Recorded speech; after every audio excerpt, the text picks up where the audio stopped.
వసంత అత్తవారింటికొచ్చింది. మహీధర్రావు గారు వసంత పెరటి కొని ఇచ్చిన ఇంట్లోకి మారారు వాళ్ళు. పట్టుమని 10 రోజులు కూడా అత్తగారు భర్త వసంతని ఆత్మీయంగా చూడలేదు. చీటికి మాటికి వసంత ఏం అనకపోయినా, ఇదిగో ఇల్లు నీ పేరు మీద ఉందని గర్వం పోకు, నేను తలుచుకుంటే క్షణంలో ఇది నీ నుంచి లాగేయగలను అంటూ బెదిరించేవాడు భర్త. వ్యాపారం పెడతానని 50,000 తీసుకున్నాడు. ఆ డబ్బు ఏమైందో తెలీదు. అతను మాత్రం ఏ వ్యాపారం మొదలుపెట్టలేదు. వసంత ఒకరోజు రాత్రి, ఏమండి వ్యాపారం సంగతి ఏమైంది అని అడిగితే, నీకెందుకు నోరు మూసుకో అంటూ కసిరాడు. ఒకరోజు వసంత ప్రీతి దగ్గర నుంచి వచ్చిన ఉత్తరం చదువుకుంటోంది. ప్రీతి రాసిన ఉత్తరం నిండా శరత్చంద్రన్ గురించి కబుర్లే. అందులో ఇలా ఉంది: వసు, శరత్చంద్రతో నా వివాహంతో నా జీవితమే మారిపోయినట్లుగా అనిపిస్తోంది. పెళ్లి కాకముందు నేనేమనుకునేదాన్నో తెలుసా? డాడీ నన్ను ఇంత గారాబంగా పెంచుతున్నారు, నేను ఇంకా ఎవరితోనూ కలవలేనేమో అని భయపడేదాన్ని. కానీ శరత్ నా భయాలన్నీ పోగొట్టేశాడు. సరైన భర్త దొరికితే ఆడపిల్ల జీవితం ఎంత స్వర్గంగా ఉంటుందో స్వయంగా తెలుసుకుంటున్నాను. నేను నోరు విప్పి ఏమిటో చెప్పనవసరం లేకుండానే నా మనసు అతనికి తెలిసిపోతుంది. నిన్న ఆగ్రా వెళ్ళాం.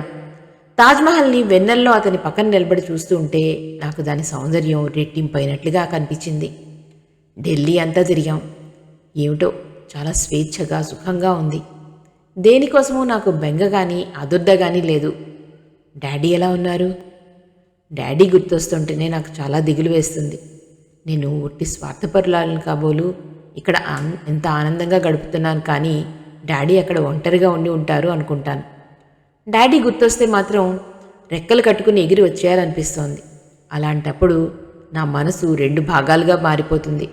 ఒక భాగానికి డాడీ కావాలనిపిస్తుంది, మరో భాగం శరత్చంద్రని విడిచి రాలేను అంటుంది. ఇదివరకు డాడీని వదిలి ఒక్కరోజు ఉండాలంటే ఎంతో గగనం అయ్యేది. ఇప్పుడు చూడు ఎన్ని రోజులు దూరంగా ఉన్నానో. నేనేనా అని ఆశ్చర్యపోతూ ఉంటాను.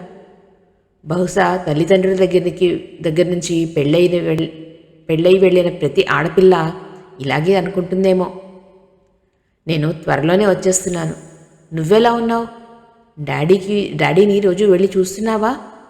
నేను 2 సార్లు ఫోన్ చేసినప్పుడు నువ్వు ఇంత క్రితమే వెళ్ళావు అని చెప్పారు డాడీ. వసు, ఆడపిల్లకి పెళ్ళి అయితే భర్తతో మానసికంగా అతనితో ఐక్యమైపోయినట్లు తృప్తి కలగాలి. లేకపోతే అది పెళ్ళే కాదు, దానికి కాంట్రాక్ట్ అని పేరు పెట్టాలేమో. నేను నీకు 2 చీరలు కొన్నాను. నీకు ఆకుపచ్చ అంటే చాలా ఇష్టం కదూ? ఆ రంగులో చాలా మంచి చీర దొరికింది. నీకు నల్లపూసలతో ఉన్న ఒక గొలుసు కూడా కొన్నాను. శరత్ వీటిని నీకు కానుకగా ఇమ్మని కొనడానికి నాకు డబ్బు ఇచ్చాడు. నువ్వెలా ఉన్నావు? సుఖంగానే ఉండి ఉంటావని ఆశిస్తున్నాను. ఎప్పుడెప్పుడు నేను చూస్తానా, నీతో కబుర్లు చెప్తానా అని తహతహలాడిపోతున్నాను. ఇట్లు నీ ప్రీతి. ఉత్తరంలో మునిగిపోయిన వసంతకి, ఏమిటా ఉత్తరం అంటూ వెనక నుంచి కఠినంగా వినిపించిన గొంతుకి ఉలిక్కిపడింది. తలెత్తి చూసింది. కామేశ్వరరావు నిలబడి ఉన్నాడు. వసంత ఇవ్వకుండానే అతను విసురుగా ఆమె చేతిలోంచి ఉత్తరం లాగి చదివాడు. ఆ ఉత్తరం చదవడం పూర్తి చేసేసరికి అతని కళ్ళ నిండా ఈర్ష్య రెపరెపలాడుతోంది. ఇలాంటి ఉత్తరాలు చదివి ఊళ్ళో వాళ్ళందరి మొగుళ్ళు మంచివాళ్ళు, నేను చెడ్డవాడిని అని నానే అనుకోకు. ఆ శరత్గాడు చూడడం గొప్ప, అంత డబ్బుంటే ఎవరైనా నెత్తిని పెట్టుకుంటారు అంటూ ఆ ఉత్తరాన్ని చించి ముక్కలు చేసాగాడు అతను. వసంత అతి ప్రియమైన వస్తువు నాశనం అవుతుంటే చూడలేని వ్యక్తిలా అతని మీద పడి లాక్కోబోయింది. అతన్ని తోసింది, భుజాల మీద కొట్టింది. అతను ఒక్క తోపు తోశాడు. వసంత వెళ్ళి గోడకు కొట్టుకుని ఆగింది. ఎంత ధైర్యమే నీకు? నన్ను కొడతావా? ఉండు, నీ పని చెప్తాను అంటూ కామేశ్వరరావు బెల్ట్ తీసుకొచ్చాడు. వసంత అతన్నే చూస్తోంది. అతని చేతిలో బెల్టు వసంత ఒంటి మీద పెడిమని తగలసాగింది. వసంత ఆ దెబ్బలకి తాళలేక కింద పడి ముఖానికి చేతులు అడ్డు పెట్టుకుంది. దెబ్బలు తగలడం ఆగాయి. వసంత వెక్కుతోంది. కొంతసేపు అయింది. కింద కూలబడి మోకాళ్ళ మధ్యకు తలదూర్చుకుని నిశ్శబ్దంగా ఏడుస్తున్న వసంతకి మీద ఒక్కసారి నీళ్లు గుమ్మరించినట్లు అవ్వడంతో గభాలను తలెత్తింది. కామేశ్వరరావు డబ్బాతో కిరసనాయలు గుమ్మరిస్తున్నాడు. ఆ వాసన ఉక్కిరిబిక్కిరవుతూ గభాల లేచింది వసంత. నిన్ను చంపేస్తాను, నీకు దిక్కెవరో చూస్తాను అంటూ అతను జేబులో నుంచి అగ్గిపెట్టి తీశాడు. వసంత రానున్న ప్రమాదం గ్రహించింది. వణికిపోతూ 2 చేతులతో అతనికి దండం పెట్టింది. అతను అగ్గిపుల్ల వెలిగించి వసంత మీద గిరాటు వేశాడు. వసంత ఉరికినట్లుగా పక్కకి తప్పుకోవడంతో అది అంటుకోలేదు. వసంత ముందు గదిలోకి పరిగెత్తబోయింది. కామేశ్వరరావు ఆ తలుపు వేసేసి వచ్చాడు. నువ్వు ఈరోజు చావడం ఖాయం అన్నాడు.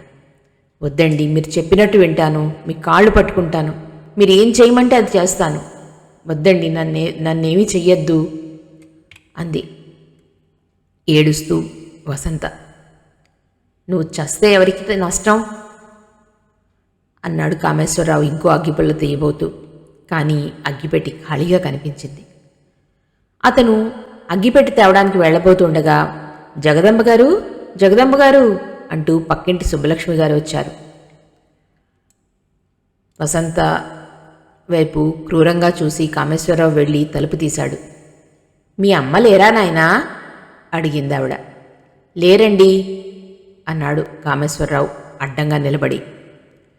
మా కోడలు తలుపు తాళం వేసుకుని సినిమాకి వెళ్ళింది. ఆవిడగారు వచ్చే వరకు నాకు మీ ఈ సోఫాయే గతి. అబ్బా, మైలు దూరం నుంచి నడిచి వచ్చాను, కాసిన మంచినీళ్ళు కావాలి. అలా దారికి అడ్డంగా నిలబడతావే, కాస్త జరుగు అంటూనే ఆవిడ చొరవగా లోపలికి వచ్చేసింది. అక్కడ వణుకుతూ నిలబడిన వసంతని చూసి ముక్కుపుటాలు ఎగబీలుస్తూ, అబ్బా ఏమిటా కిరసనాయల వాసన, ఏమైనా కింద ఒలికిందా అని అడిగింది.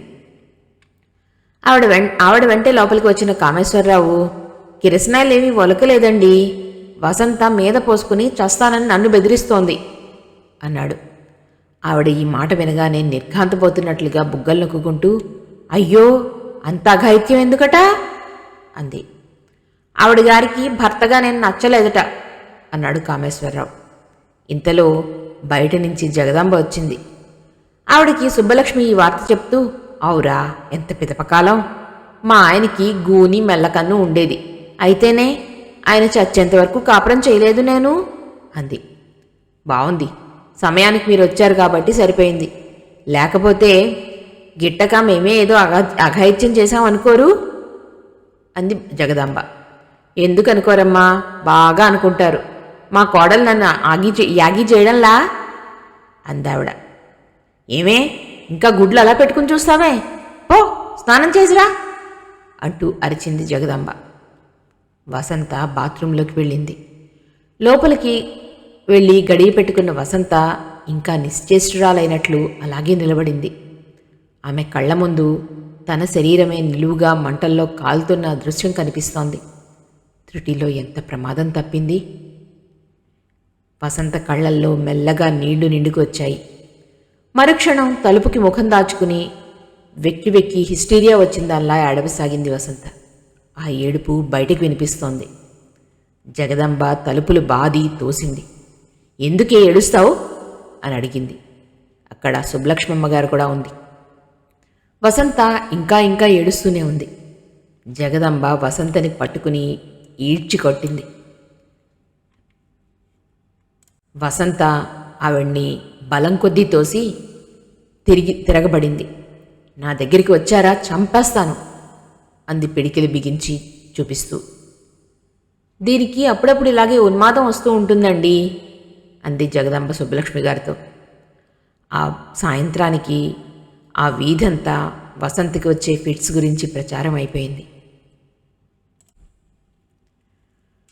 ప్రీతి శరత్చంద్ర ఉత్తర దేశం అంతా చూసి తిరిగి వచ్చారు. ప్రీతి శరత్చంద్ర ఇంట్లోనే ఉండిపోయింది. ఉదయం మహీధర్రావు గారు వాకింగ్కి బయలుదేరి ప్రీతి దగ్గరికి వస్తారు. ఆయన అక్కడ 10 గంటల వరకు ఉంటారు. శరత్చంద్ర కోర్టుకు వెళ్ళిపోగానే తండ్రితో కలిసి ప్రీతి తండ్రి ఇంటికి వస్తుంది. ఇద్దరూ కలిసి భోజనం చేస్తారు. సాయంత్రం వరకు అక్కడే ఉంటుంది. సాయంత్రం శరత్ కోర్టు నుంచి సరాసరి ఇక్కడికి వస్తాడు. ప్రీతి శరత్చంద్రతో కలిసి ఇంటికి వెళ్ళిపోతుంది. ప్రీతికి అటు తండ్రికి ఇటు భర్తకి దగ్గరగా ఉండడం చాలా ఆనందంగా ఉంది. రాత్రివేళ భోజనానికి కూర్చున్నప్పుడు ప్రీతి అతనికి వడ్డిస్తుంటే శరత్ చెంపకి చెయ్యి ఆంచుకుని ప్రీతి వైపు అలాగే చూస్తూ ఉండిపోతాడు. అతని కళ్ళల్లో వివసత్వం లాంటిది కనిపిస్తూ ఉంటుంది. ఏమిటలా చూస్తారు అంటూ డబాయిస్తుంది ప్రీతి. ఇది నిజమేనా అంటాడతను. ప్రీతి చిరుకోపంగా చూస్తూ, అబ్బా, ఆ మాట ఎన్నిసార్లు అడుగుతారు? అసలు ఏమిటి మీ అనుమానం అంటూ నిలదీస్తుంది. శరత్ వడ్డిస్తున్న ప్రీతిని ఆపి చెయ్యి పట్టుకుని దగ్గరికి తీసుకుంటాడు. ప్రీతి పొట్టలో ముఖం దాచుకుంటూ, జీవితం మరీ కలలా ఉంది, అందుకని భయం వేస్తూ ఉంటుంది అంటాడు. ఇద్దరూ భోజనానికి కూర్చుంటే సగం భోజనం శరత్ తనే ప్రీతి నోటికి తినిపిస్తాడు. ప్రీతికి అతను చేసే గారాభం చాలా గమ్మత్తుగా ఉంటుంది. ఒక్కో రోజున ఎప్పుడైనా ఓ రాత్రి వేళ దాహంతో మెళుకు వచ్చి కళ్ళు తెరిచి చూస్తే ప్రీతి చెయ్యి శరత్చంద్ర గుండెల మీద అతని 2 చేతుల మధ్య బంధింపబడి ఉంటుంది. అది చూస్తే ప్రీతికి నవ్వొస్తుంది, జాలి కూడా వేస్తుంది. ప్రీతి కారణం అడిగితే అతను, ఏమో నాకు తెలీదు ప్రీతి, నేను ఇన్నాళ్ళు ఒంటరితనం అనే భూతం చేత బెదిరింపబడ్డాను. నీ రాక గమ్మత్తుగా భూతాన్ని తరివేసింది. ఇదివరకు రాత్రివేళ పడుకుంటే ఎంతో దిగులుగా అనిపించేది నాకు. ఈ ప్రపంచంలో నేను ఒంటరివాడిని, నాకెవ్వరూ లేరు అనిపించేది. ఇప్పుడు అలా ఉండదు. నా పక్కన నిద్రలో ఉన్న నిన్ను చూస్తుంటే నాకు కొండంత అండగా ఉంటుంది, ఎంతో హాయిగా కూడా ఉంటుంది. అందుకే నీ చేతిని పట్టుకుని నా గుండెల మీద పెట్టుకుంటే నాకు నిశ్చింతగా నిద్ర పట్టేస్తుంది అంటాడతను. ప్రీతికి ఒక్కోసారి అతని మాటలు అర్థం కానట్లే అనిపిస్తాయి. తను ఇన్నాళ్ళు ఒక్క తండ్రికే అప్రూపం అనుకుందామే, ఇప్పుడు శరత్చంద్రకి అంతకంటే రెట్టింపు అప్రూపం అయినట్టుగా అనిపిస్తోంది. అతను కోర్టుకు వెళ్ళినా ఏ కాస్త సమయం దొరికినా ప్రీతికి ఫోన్ చేస్తూ ఉంటాడు. అతను తన్ని అలా అనుక్షణం వెతుక్కోవడం ప్రీతికి ఎంతో ఆనందంగా అనిపిస్తుంది. ప్రీతి వచ్చిన తర్వాత వసంత, కామేశ్వరరావు వచ్చారు. వసంత ఎక్కువసేపు ఉండలేదు. ఒక పావుగంట కూర్చుని మళ్ళీ వస్తానులేండి అని కామేశ్వరరావు అనడంతో అతనితో పాటే లేచి వెళ్ళిపోయింది. వసంత మారిపోయింది. ఇదివరకులా తనతో మనసు విప్పి మాట్లాడడం లేదు, ముభావంగా ఉండిపోయింది అనుకుంది ప్రీతి. ప్రీతికి వసంత ప్రవర్తన ఆశ్చర్యంగా అనిపించింది. వసంత ఇలా ఎందుకయిందో అన్న ప్రశ్న ఆమెను వేధిస్తోంది. వసంత విషయం శరత్కి చెప్పింది. శరత్ అన్నాడు, చూడు, నువ్వు సంతోషంగా ఉన్నాన్ని ఉత్తరాలు రాశానంటున్నావు. వసంతకి తన జీవితం గుర్తొచ్చిందేమో. కామేశ్వరరావు వాళ్ళు ఆ అమ్మాయిని ఇదివరకు చాలా బాధలు పెట్టారని చెప్పావు కదా. నువ్వే ఒకసారి ఒంటరిగా వసంతని కలిసి మాట్లాడితే తప్ప ఏమీ నిర్ధారణకు రాకూడదు. ఏమో వాళ్ళు మాట్లాడొద్దని ఒత్తిడి చేస్తున్నారేమో అన్నాడతను. మహీధర్రావు గారు కూడా, వసంత ఏమిటమ్మా అలా ఉంది, అసలు మాటే మాట్లాడడం లేదు అన్నారు. శరత్చంద్రతో కలిసి ప్రీతి జీవితం హడావుడిగా అయిపోయింది. క్షణం తీరుబడి ఉండదు. శరత్తో కలిసి ఎక్కడికో వెళ్ళడమో, లేక ఇంటికి ఎవరైనా వస్తే డిన్నర్కో లంచ్కో వస్తున్నారు అంటే ఆ ఏర్పాట్లు చూడడమో, ఎప్పుడూ ఏదో పని అయిపోయింది. అతని ఫోన్స్ ప్రీతి ఆన్సర్ చేస్తుంది. అతనికి బయట తిరిగే కార్యక్రమాలుంటాయి. వెంట ప్రీతి లేకుండా అతను వెళ్ళడు. ఉదయం కోర్టుకు వెళ్ళి సాయంత్రం వచ్చే వరకు ఎలాగూ నీ నుంచి వేరుగానే ఉండాలి, ఇప్పుడు కూడా ఎందుకు అనేవాడతను. ప్రీతి రాగలిగిన చోట్లకి మాత్రమే అతను వెళ్ళేవాడు. ప్రీతికి అతను వెళ్లే ఫంక్షన్లు, డిన్నర్లు మొదటి విసుగు పుట్టేవి. తనకి సంబంధించదు అన్నట్లుగా కూర్చునేది. కానీ మెల్లగా ప్రీతి అర్థం చేసుకోసాగింది. వృత్తిరీత్యా అతను 10 మందితో కలిసి ఉండాలి. వద్దన్నా కానీ పరిచయాలు పెరుగుతాయి. బయట వాళ్ళు అతని జీవితంలోకి చొచ్చుకుని వస్తారు. భార్యగా అతని వెంట ఉండడం, అతని సమస్యల్ని పంచుకోవడం తన బాధ్యతగా తెలుసుకుందామే. రకరకాల వ్యక్తులు అతని దగ్గరికి వస్తూ ఉంటారు. తమ తరపున న్యాయం కోసం పోరాడమని అర్థించేవారు. శరత్ కేసుల్ని జాగరూకతతో పరిశీలించి ఎన్నిక చేసుకునేవాడు. తనకిష్టం లేని వాటిని తనకి వీలు కాదంటూనే వేరే లాయర్లకు అప్పగించేవాడు. వచ్చిన ప్రతి కేసు తీసుకోవాలనే ఆరాటం అతనికి ఉండేది కాదు. అతను చేపట్టిన కేసుకి అపజయం అంటూ ఉండేది కాదు. ప్రీతి శరత్చంద్రుల కాపురం చూసి మహీధర్రావు గారికి సంతోషంగా ఉండేది. తన కన్న కలలు ఫలించినట్లుగా ఉండేది. పినాకపాణి గారు ప్రీతిని, శరత్ని దసరా పండక్కి తమ దగ్గరికి వచ్చి ఉండాల్సిందిగా కోరుతూ ఫోన్ చేశారు. దమయంతి మరీ మరీ చెప్పింది. వెంట మహీధర్రావు గారిని కూడా వచ్చి ఓ 10 రోజులు ఉండి వెళ్ళమని చెప్పారు వాళ్ళు. మహీధర్రావు గారు అంగీకరించారు. శరత్ కూడా ఇష్టపడ్డాడు. ప్రీతి తండ్రి దగ్గరికి వచ్చింది. డాడీ, మనతో వసంతని కూడా తీసుకెళ్దాం అంది. వసంతని వాళ్ళు పంపిస్తారంటావా అమ్మా అన్నారాయన సందేహంగా. వాళ్ళు పంపించేదేమిటి, రమ్మనమని అంటాను, వస్తుంది. నా మాట వసంత కాదనదు అంది ధీమాగా ప్రీతి. కామేశ్వరరావును కూడా రమ్మని చెప్పు అన్నారాయన. అతనెందుకు మధ్యలో, వసంత హాయిగా 4 రోజులు ఉండనివ్వకుండా అంది ప్రీతి. మర్యాదగా ఉండదమ్మా, వారి మనసు మనం నొప్పించకూడదు అన్నారాయన నచ్చ చెప్తున్నట్లు. సరే, ఈరోజు సాయంత్రం వెళ్ళి నేనే స్వయంగా చెప్పి వస్తాను డాడీ అంది ప్రీతి. అదే మంచిది అన్నారాయన. సాయంత్రం వసంత ఇంటికి వచ్చింది ప్రీతి. ముందు గదిలో జగదంబ సుబ్బలక్ష్మి గారితో కూర్చుని కబుర్లు చెప్తోంది. ఆవిడ ప్రీతిని చూడగానే ఎదురుగా లేచి రాలేదు, పలకరించలేదు. వసంత ఉందా అని అడిగింది ప్రీతి. ఉంది అని ముభావంగా అని ఆవిడ లేచి లోపలికి వెళ్ళింది. ప్రీతి కూర్చుంది. 5 నిమిషాల తర్వాత జగదంబ వచ్చింది. వెనకే వసంత వచ్చింది. వసూ అంది ప్రీతి వసంతని చూడగానే లేచి ఎదురు వెళ్ళి. వదినా, ఎన్నాళ్ళకి నన్ను చూడ్డానికి వచ్చావు, కూర్చో అంది వసంత. వసు, మెడ్రాస్ వెళ్తున్నాం, నిన్ను కామేశ్వరరావుని తీసుకుని వెళ్దామని నాన్న అన్నారు. అడగడానికి నన్ను పంపించారు. ఎల్లుండే ప్రయాణం. బట్టలు సర్దుకుని రెడీగా ఉండు. కామేశ్వరరావు ఎక్కడా అంది ప్రీతి.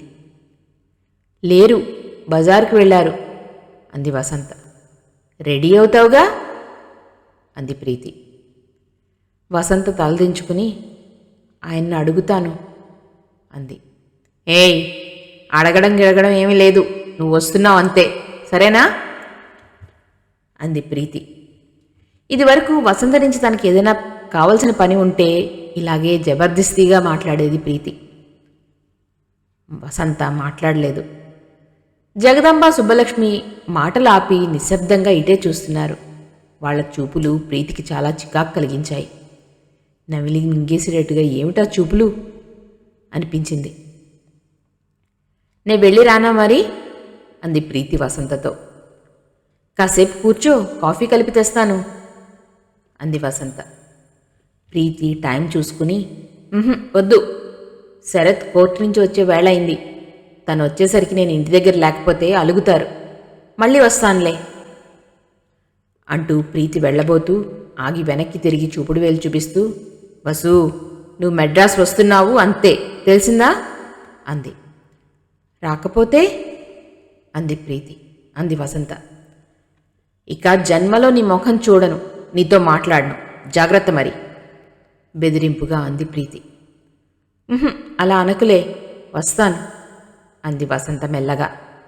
అది అలా ఉండాలి అంటూ నవ్వి ప్రీతి వెళ్ళిపోయింది. ప్రీతి వెనకే వసంత కారు దగ్గరికి వెళ్తుంటే జగదంబ వెనక నుంచి కేక పెట్టి పిలిచింది. నువ్వెక్కడికే, అవతల స్టవ్ మీద పాలు మరిగిపోతున్నాయి అని. ఆ కంఠం ఆజ్ఞాపించినట్లుగా ఉంది. గుమ్మం దాటబోతున్న వసంత ఆ కంఠం వినగానే ఆగిపోయింది. ప్రీతి అంట కారు వరకు వెళ్ళనే లేదు. ప్రీతి శరత్చంద్ర మెడ్రాస్ వచ్చారు. మహీధర్రావు గారు కూడా వచ్చారు. ప్రీతి శరత్చంద్ర అంత క్రితం తిరిగిన చోట్లన్నీ కలిసి తిరిగారు. ఆ రోజు సంఘటనలన్నీ గుర్తు చేసుకుని నవ్వుకున్నారు. మహాబలిపురంలో అదే కాటేజ్ మళ్లీ రిజర్వ్ చేయించుకున్నారు. అందరూ అక్కడికి వెళ్లారు. ప్రీతి శరత్ సముద్ర ఒడ్డున చెయ్యి కలుపుకుని నడిచారు. అలా నడుస్తూ కాసేపటికి తిరిగి చెయ్యి పట్టుకుని కాటేజ్ వైపు తిరిగి వచ్చారు. అక్కడ పినాకపాణి గారు కూర్చునున్నారు. మహీధర్రావు గారు బోన్లో పుల్లా అటూ ఇటూ తిరుగుతున్నారు. ఆయన మధ్యలో ఆగి తల విదిలిస్తూ, నేను నమ్మలేకుండా ఉన్నాను అంటున్నారు. ఆయన ముఖం నిండా చెమటలు కారుతున్నాయి. నడకలో ఆందోళన కనిపిస్తోంది. ప్రీతిని చూడగానే దమయంతి పరుగులాంటి నడకతో ఎదురు వచ్చి ప్రీతి చెయ్యి గట్టిగా పట్టుకుంటూ, ప్రీతి, ఇది విన్నావా హనుమయ్య ఫోన్ చేశాడు. వసంత చచ్చిపోయిందిట. కిరసనాయలు పోసుకుని కాల్చుకుని ఆత్మహత్య చేసుకుందిట. గురువారం నాడు ఫోన్ చేశారు. ఫోన్ పోయిందిట. వాళ్ళు మనకి కనీసం ఫోన్ అయినా చేయలేదు అందావిడ. ఏమిటి ఏమిటంటీ? ప్రీతి నిలువున నీరవుతున్నట్లుగా అంది. నిజం తల్లి, హనుమయ్య మనకి నిన్నటి నుంచి ఫోన్ చేయాలని తల్లడిల్లిపోతున్నాడట. టెలిగ్రామ్ ఇప్పించానంటున్నాడు, కానీ అది మనకు అందలేదు. మనం ఇక్కడికి వచ్చిన తర్వాత వచ్చిందో ఏమిటో అన్నారు పినాకపాణి గారు. ప్రీతి కళ్ళు పెద్దవయ్యాయి. తండ్రి వైపు వస్తూ, డాడీ, ఇది ఇది నిజమా అని అడిగింది. నిజం, హనుమయ్య చెప్పాడు. శవదహనం కూడా అయిపోయిందిట. ఇందులో ఏదో మోసం ఉంది. భగవాన్ అంటూ ఆయన ప్రీతి చెయ్యి పట్టుకుని కుర్చీలో కూలబడి కళ్ళు మూసుకున్నారు. భగవాన్, ఇదేం వార్త అంటూ తల్లడిల్లిపోయారు. డాడీ అంది ప్రీతి. ఆమెకి ఏడుపు వచ్చేస్తోంది. శరత్ ప్రీతి భుజం మీద చెయ్యి అంచాడు. ప్రీతి, ఇలా రా, కూర్చో, కంగారు పడకు, నేను హైదరాబాద్ ఫోన్ చేసి కనుక్కుంటాను అంటూ అనునయంగా అంటూ ప్రీతిని చెయ్యి పట్టి అక్కడున్న కుర్చీలో కూర్చోపెట్టాడు. పెళ్లి గ్లాస్తో మంచినీళ్ళు తెచ్చి ఇచ్చి ప్రీతి చేత తాగించాడు. తర్వాత వెంటనే హైదరాబాద్ ఫోన్ బుక్ చేశాడు. ఇది నిజమా? ప్రీతి నమ్మలేకపోతోంది. వసంతను పిలవడానికి ఆ రోజు తను వెళ్ళింది. తప్పకుండా ఊరు రమ్మని, లేకపోతే నీతో మాట్లాడనని బెదిరించింది. కామేశ్వరరావు వచ్చినా రాకపోయినా వసంత తప్పకుండా వస్తుందని ప్రీతి నమ్మింది. కానీ ప్రయాణమయ్యే రోజు కామేశ్వరరావు కానీ వసంత కానీ రాలేదు. హనుమయ్య చేత కబురు చేసింది ప్రీతి. హనుమయ్య వెళ్ళి తిరిగి వచ్చాడు. ఆరు రారంటమ్మా అన్నాడు. ప్రీతికి చాలా కోపం వచ్చింది. రాదలుచుకొని వాళ్ళు ఆ మాట ముందే చెప్పచ్చుగా, తమకు ఆశ కల్పించడం దేనికి అనుకుంది. ఆ క్షణంలో ప్రీతికి వసంత మీద కూడా చికాకు కలిగింది. మరీ అంత నోరు లేని దానిలా ఉంది కాబట్టే వాళ్ళు ఆమెని అంత ఆడిస్తున్నారు అనుకుంది. ప్రీతి మెడ్రాస్ బయలుదేరి వచ్చేసిందన్న మాటే కానీ వసంత తనతో రాలేదని ఆమె మనసు పీకుతూనే ఉంది. అసలు వసంత ఇదివరకులా లేదు, మారిపోయింది, ముభావంగా అయిపోయింది అంటూ ప్రీతి నిత్యం అనుకుంటూనే ఉంది. అటువంటిది వసంత ఆత్మహత్య చేసుకుందా? అంత భరించలేని బాధ ఏమొచ్చింది? తనేమీ దిక్కులేంది కాదే. నా అనే అండలేని వాళ్ళు ఆ పని చెయ్యాలి. వసంతకి ఆత్మహత్య చేసుకోవాల్సినంత బాధ ఏమొచ్చింది? ఊళ్ళోనే ఉన్న తనతో చెప్పుకోలేకపోయిందా? ఏమిటో ఇదంతా అయోమయంగా ఉంది ప్రీతికి. హైదరాబాద్ వెళ్తే కానీ అసలు సంగతి ఏమిటో తెలీదు. ప్రీతి, మహీధర్ రావు గారు, శరత్చంద్ర అప్పటికప్పుడు బయలుదేరి మెడ్రాస్ వచ్చేసి ఆ రాత్రికి రాత్రే ప్లేన్లో బయలుదేరి హైదరాబాద్ వచ్చేశారు. మీరు నాకు అసలు ఎందుకు కబురు చేయలేదు?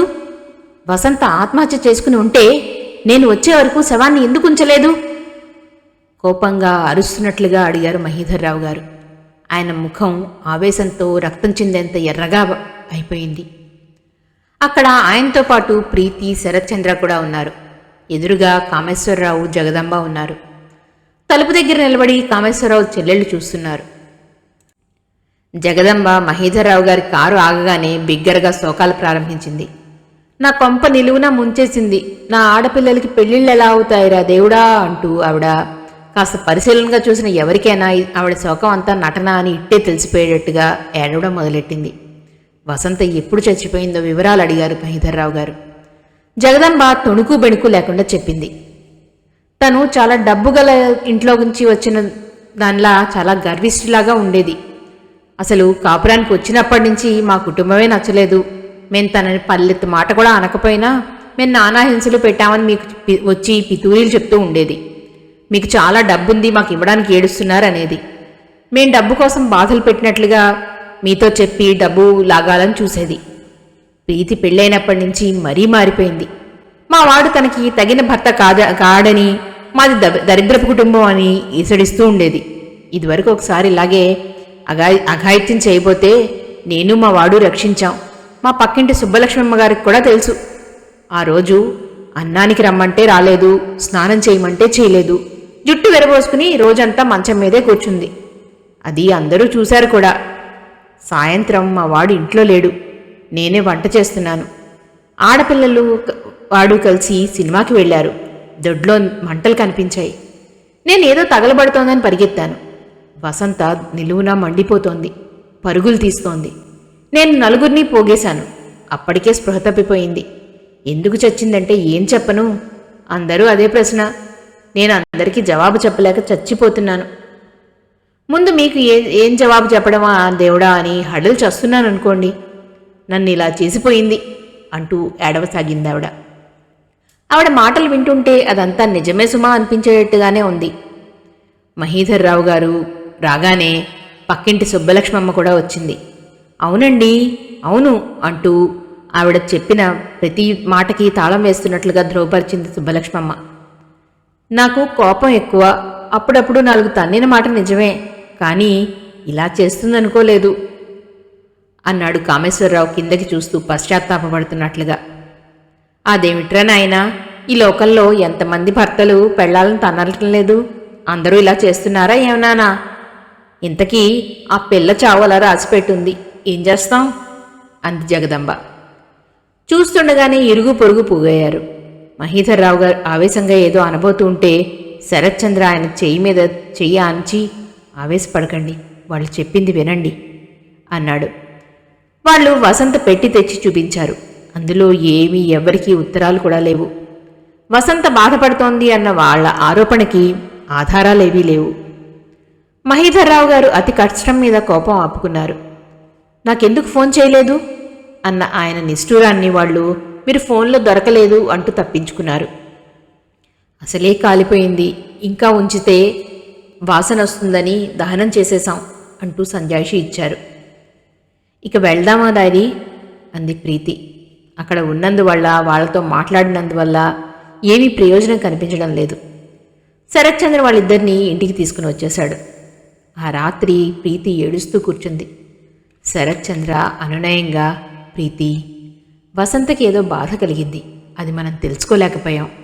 నువ్వు ఇప్పుడు ఎంత దిగులు పడినా ప్రయోజనమేం లేదు అన్నాడు. వసంత ఆత్మహత్య చేసుకుంది అంటే నేను నమ్మను గాక నమ్మను అంది ప్రీతి తల అడ్డంగా తిప్పుతూ. ఓకే, ఆత్మహత్య చేసుకోలేదు, సరేనా? అలాగే అనుకుందాం. మరి ఎలా చచ్చిపోయిందంటావు అడిగాడు శరత్. వాళ్లే చంపేసి ఉంటారు కోపంగా అంది ప్రీతి. అదీ కావచ్చు, నేను కాదన్ను. వసంత ఆత్మహత్య చేసుకుందో హత్య చేయబడిందో మనం తెలుసుకుందాం. వసంత చావు హత్యో ఆత్మహత్యో ఆచూకీ తెద్దాం. నువ్వు ధైర్యంగా ఉండాలి. ఒకవేళ అది ఆత్మహత్య కాక హత్య అయి ఉంటే వసంత మరణానికి కారకులైన వాళ్ళని మనం వదలద్దు. తగిన శిక్ష పడేట్టుగా చేద్దాం, సరేనా అన్నాడు శరత్చంద్ర. నిజంగానా? ప్రీతి కళ్ళనీళ్లతో ఆశగా చూస్తూ అంది. నిజం. ఇందులో నేను చేయగలిగిందంతా చేస్తాను. ప్రీతి, నువ్వెంత పిచ్చిదానివి. వసంత అంటే నీకు ఎంత ప్రాణమో నాకు తెలీదా? ఆ అమ్మాయి హఠాత్తుగా అలా మృత్యువుకి బలైతే దానికి కారణాలేమిటో తెలుసుకోవాలనే బాధ్యత నాకు లేదు అనునయంగా అన్నాడు శరత్చంద్ర. ప్రీతి అతని భుజాలు పట్టుకుని అతని గుండెల్లో ముఖం దాచుకుంది. వసంతది ఆత్మహత్య కాదు, నాకు తెలుసు. దాన్ని చంపేశారు. ఆ దోషులకు శిక్ష పడే వరకు నాకు నిద్రపట్టదు అంది. నేను ఆ ప్రయత్నం తప్పకుండా చేస్తానని వాగ్దానం చేస్తున్నాను. నా మీద నమ్మకం లేదా నీకు అన్నాడు ప్రీతి గడ్డం పట్టుకుని ఎత్తుతూ శరత్చంద్ర. ప్రీతి అతని కళ్ళల్లో చూస్తూ ఉంది అంది.